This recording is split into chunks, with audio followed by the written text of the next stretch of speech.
Hello दोस्तों, मैं हूं दिनेश केवोरा। न्यूज़ टाइम में आपका बहुत बहुत स्वागत है।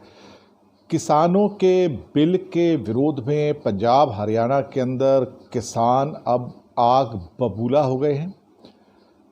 पंजाब के अंदर 24 तारीख और 26 तारीख के बीच में 3 दिन के लिए बहुत सारी जो ट्रेन्स थीं, passengers train, express train, mail गाड़ियाँ रोक दी गई हैं। हज़ारों में, बल्कि सब मिला लो तो लाखों में किसान स्टेशनों पर, रेलवे ट्रैक पर बैठे हैं और बहुत सारी ट्रेन्स जो कि फेमस ट्रेन्स हैं, गोल्डन टेम्पल एक्सप्रेस मेल जो होती है, फ्रंटियर मेल जिसे कहते हैं, जन शताब्दी, जम्मू तवी, कर्मभूमि एक्सप्रेस, सचखंड एक्सप्रेस, शहीद एक्सप्रेस, ये सारी की सारी 3 दिन के लिए सस्पेंड कर दी गई हैं, आगे नहीं जाएंगी।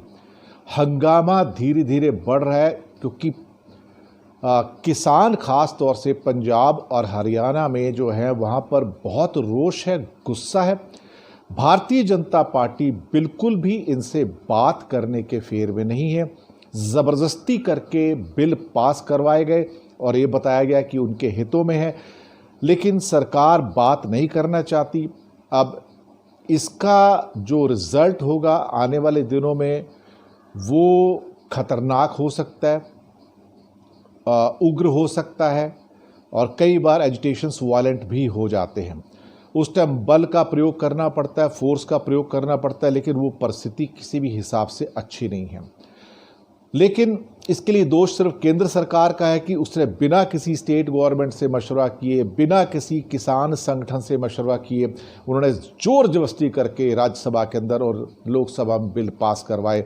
बहस तक नहीं होने दी ढंग से, वोटिंग भी नहीं होने दी और एक तरह से कहा जाए कि एक ऐसा माहौल बना दिया गया जहाँ पर ना विपक्ष की कोई इज्जत है, ना किसानों की कोई इज्जत है, ना किसानों का कोई मत है।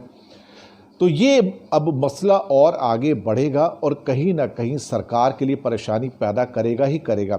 अल्टीमेटली जब सरकार किसानों के लिए परेशानी पैदा कर रही है तो फिर किसान भी जब परेशानी पैदा करेंगे, लाखों की संख्या में उतरे हैं, तो फिर सरकारों को सोचना पड़ेगा कि हमने किया क्या है।